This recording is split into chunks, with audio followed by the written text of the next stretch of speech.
Hello friends, നിങ്ങൾക്കെല്ലാവർക്കും സുഖമാണെന്ന് വിശ്വസിക്കുന്നു. ഇന്ന് ഞാൻ നിങ്ങളോട് ഒപ്പം വന്നിരിക്കുന്ന എന്തിനാണെന്നറിയാമോ? നമ്മുടെ ഏജ് അനുസരിച്ച് നമ്മൾ ഡ്രസ്സ് ചെയ്യുക എന്നതിനെക്കുറിച്ചാണ് കേട്ടോ. ഒരു 10 വയസ്സായ കുട്ടി ഡ്രസ്സ് ചെയ്യുന്ന കണക്കൊരു 20 വയസ്സായ കുട്ടി ഡ്രസ്സ് ചെയ്താൽ എങ്ങനെയിരിക്കും? അത് മഹാബോറാണല്ലേ. അതുപോലെ തന്നെ ഒരു 25 വയസ്സായ ഒരു കുട്ടി 50 വയസ്സായ കണക്ക് ഡ്രസ്സ് ചെയ്താലോ അതും മഹാബോറായിരിക്കും.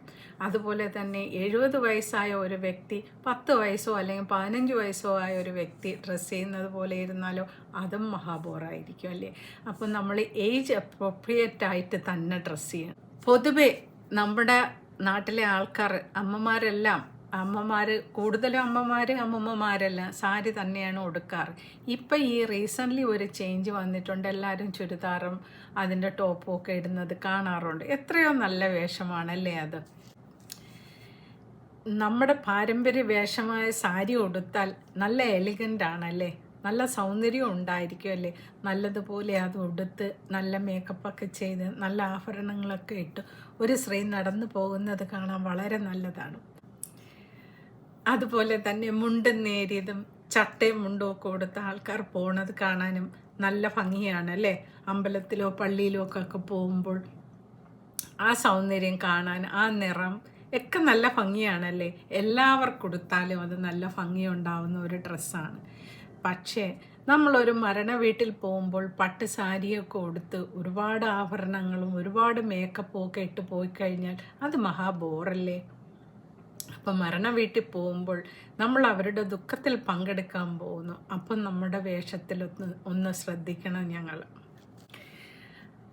അതുപോലെ തന്നെ ഒരു കല്യാണത്തിന് പോകുമ്പോഴോ പട്ട് സാരിയൊക്കെ ഉടുത്ത് ഒരു സ്ത്രീ ആഭരണങ്ങളൊക്കെ ഇട്ട് ധരിച്ച് പോകുന്നത് കാണാൻ നല്ല ഭംഗിയല്ലേ. അപ്പോൾ കല്യാണത്തിന് പോകുമ്പോൾ ആ ഒരു ഗമയിൽ പോവുക, കല്യാണത്തിന് യോജിച്ച ഒരു സാരിയൊക്കെ ഉടുത്ത് അതിനനുസരിച്ച് ആഭരണങ്ങളൊക്കെ ഇട്ട് നല്ല ചെരുപ്പൊക്കെ ഇട്ട് ഹാൻഡ് ബാഗൊക്കെ തൂക്കി പോകുന്നത് കാണാൻ നല്ല ഭംഗി. നമ്മൾ പാർട്ടിക്ക് പോകുമ്പോഴോ അല്ലേ, മിക്കവാറും റിസപ്ഷൻസും പാർട്ടികളൊക്കെ ഈവനിങ് ആണ്. നല്ല ഗ്ലിറ്ററായിട്ടുള്ള ഡ്രസ്സുകളൊക്കെ ധരിച്ചു അല്ലെങ്കിൽ ഗൗണൊക്കെ ധരിച്ച് ചുരിദാറും ടോപ്പും ഒക്കെ ധരിച്ച് നല്ല സാരിയൊക്കെ ഉടുത്ത് നമുക്ക് പോകാമല്ലേ. നല്ല മേക്കപ്പൊക്കെ ചെയ്ത് ഹെവി മേക്കപ്പ് ആവുന്നതിൽ ഈവനിങ് ടൈം നല്ലതാണ്. എല്ലാവർക്കും അങ്ങനെ പോകുമ്പോഴും നല്ല സന്തോഷമല്ലേ. കാണുന്നവർക്കും സന്തോഷം, പോകുന്നവർക്കും സന്തോഷം. പിന്നെ നമ്മുടെ ജനങ്ങളുടെ ഇടയിൽ, ആൾക്കാരുടെ ഇടയിൽ ഒരു ധാരണയുണ്ട്, 10-55 വയസ്സൊക്കെ കഴിഞ്ഞാൽ നമ്മൾ മേക്കപ്പിൻ്റെ ഒന്നും ആവശ്യമില്ല, അവർ വയസ്സായി, അവർക്കിനി എന്തിനാ മേക്കപ്പ്, അല്ലെങ്കിൽ അവരെന്തിനാ ഇനി നന്നായിട്ട് ഡ്രസ്സപ്പ് ചെയ്യുന്നത്, വയസ്സായില്ലേ അതൊക്കെ മതി എന്നൊരു ധാരണയുണ്ടല്ലേ.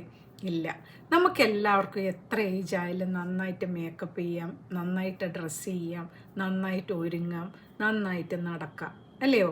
ആരോഗ്യം അനുവദിക്കുന്നിടത്തോളം കാലം നമുക്കിതെല്ലാം ചെയ്യാം.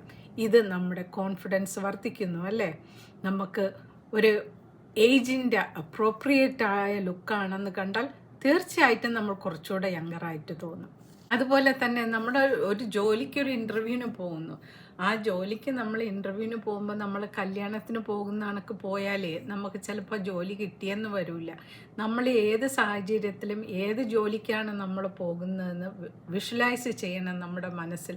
എങ്ങനെയുള്ള ജോലിക്കാണ് നമ്മൾ അപ്ലൈ ചെയ്തേക്കുന്നത്, അപ്പോൾ അതനുസരിച്ചുള്ള വസ്ത്രം ധരിക്കാൻ നമ്മൾ ശ്രമിക്കണം. അതുപോലെ തന്നെ നല്ല ടിപ്പ് ടോപ്പിൽ തന്നെ പോകണം. കാര്യം first impression is the right impression. അതുപോലെ തന്നെ ഒരു ഡ്രസ്സ് സെൻസ് ഉണ്ടായിരിക്കുക.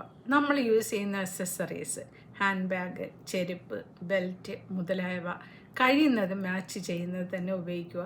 നമ്മളൊരു മഞ്ഞ ഡ്രസ്സ് ഇട്ടിട്ട് ഒരു മഞ്ഞ ഹാൻഡ് ബാഗും മഞ്ഞ ഷൂവും മഞ്ഞ ബെൽറ്റും ഇട്ടാൽ ബോറായിരിക്കും അല്ലേ.